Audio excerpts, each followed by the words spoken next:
ประจำปีน้องพาอ้ายเที่ยวหลายทีม่วนอีหลีจนลืมบ่ได้ผู้บ่าวฟังผัวอย่าตัวให้หลงคาลม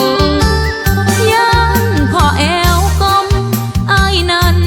เป็นคนหลายใจได้ยินคนเว้าอย่าไปเสือผู้บ่าวฟังไทย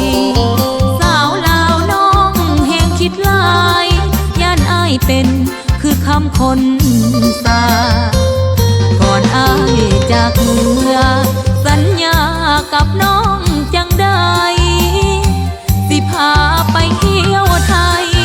จังได้จึงลืมสัญญาทักเฟซทักไลน์หาอ้ายก็บ่ตอบมาหรือเป็นคือคำคนสาบ่าวไทยนี่นาอ้ายคนหลายใจนั่งแคมฟังของเลี้ยวมองฝากของยามแลตะเวนสิ้นแสง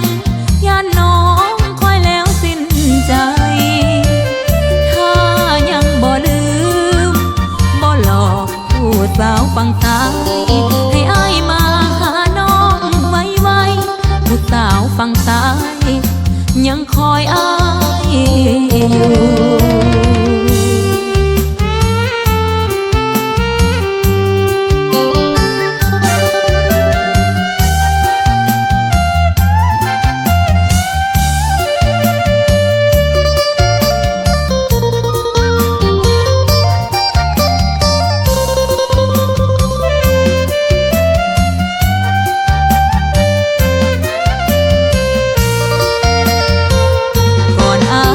จากเมื่อ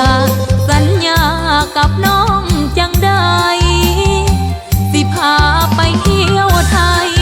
จังได้จึงลืมสัญญาทักเฟซทักไลน์หาอ้ายก็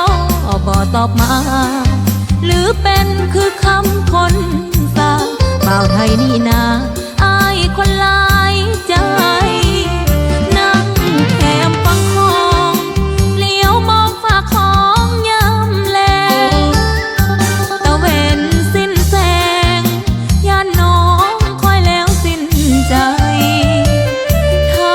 ยังบ่ลืมบ่หลอกผู้สาวฟังตาย